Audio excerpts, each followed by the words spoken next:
Alright, so it's another Treasured Tales of Childhood story. This is from Volume 3, Stories About People. I've not actually heard most of these. This was given to us by a family friend before seeing them in here. This series was published in 1974, and it was put together by Barbara Simons and Ruth Rooney, published by the Southwestern Company, Nashville, Tennessee. Can't imagine this book's still in print. Big stories about people. So we have read Jack and the Beanstalk and Rumpelstiltskin. So now we're going to read the third three story, The Princess Who Never Laughed. I plan to do all of them, but I feel a little weird about the nobody listens to Andrew. But, oh, let's get away.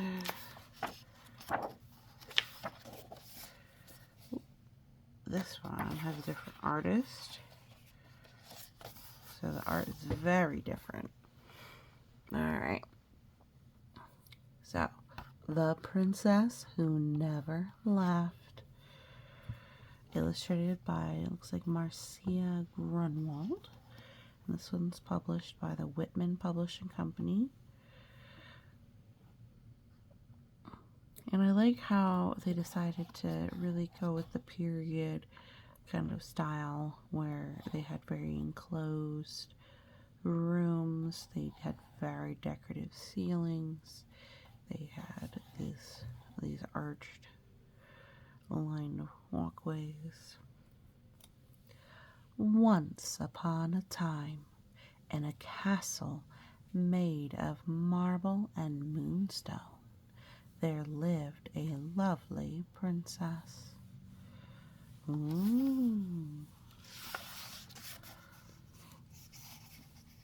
She was the most beautiful princess who ever lived, and the gentlest, and the kindest, and the wisest too.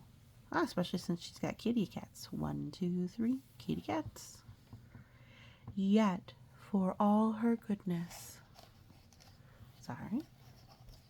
she brought sorrow to those who loved her best. For this beautiful, gentle princess had never smiled.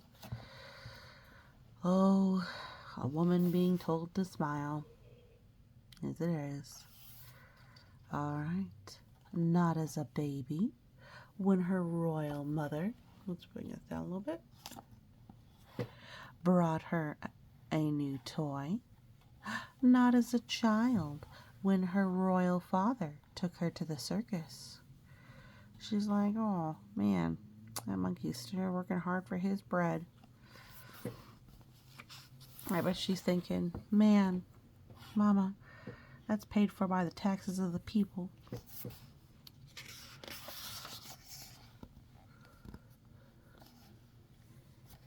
And not as a grown-up princess when suitors came from far and wide to ask for her hand in marriage.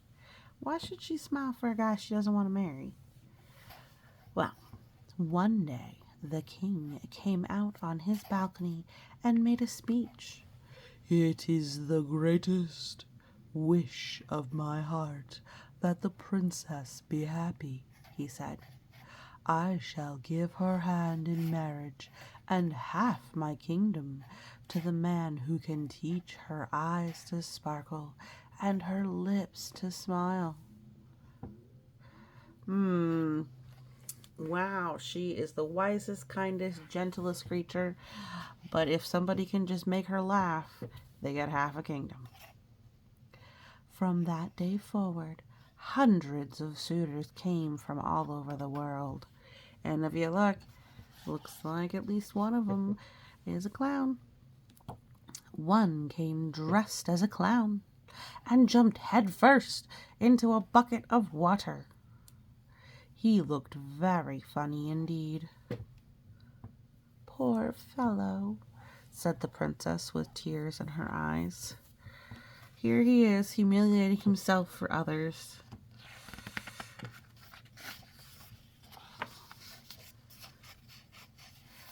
Another rode up to the castle on a polar bear's back. A third pulled 13 rabbits from his hat. And a fourth told such a silly story that the king nearly burst with laughter. Oh, how funny.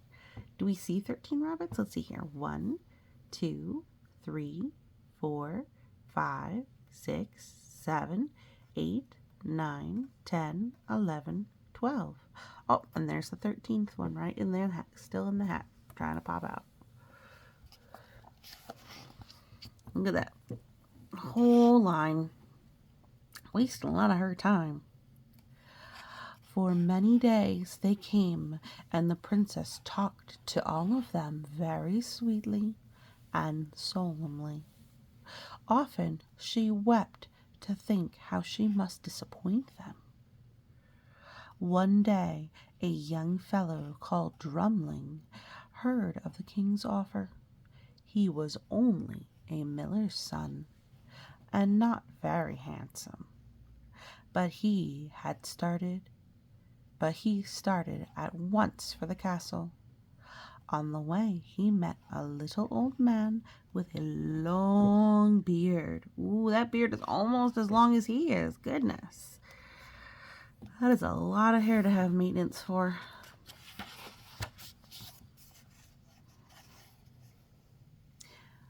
"I am hungry, young sir," cried the old man. "Will you give me some bread?" Drumling, who had only a crust for himself.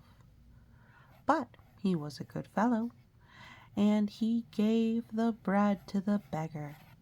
At once the old man disappeared, and in his place stood a shining golden goose. "Ho, ho!" laughed Drumling. "Here's a fine gift to take to the princess." And he picked up the goose and went on his way.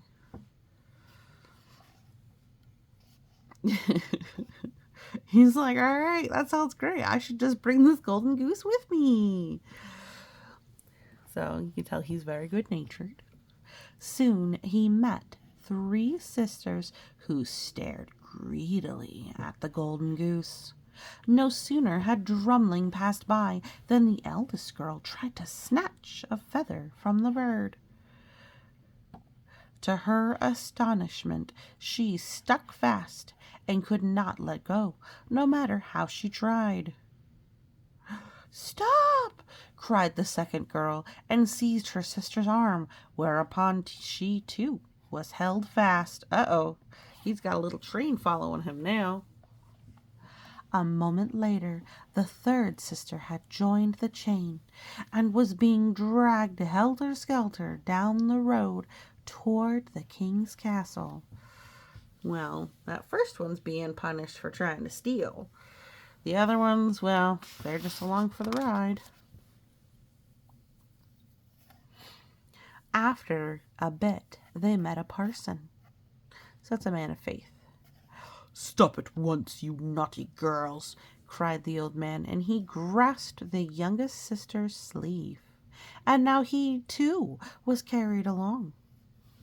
By the time Drumling reached the castle, there were, besides the 3 sisters and the old parson, a butcher, a baker, a farmer, and the farmer's wife, all hopping and tumbling along behind the golden goose. They were the strangest looking crew in the world.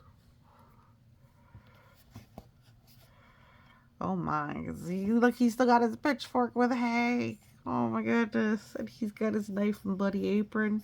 He was in the middle of work. And it happened, I guess you can't see them, sorry.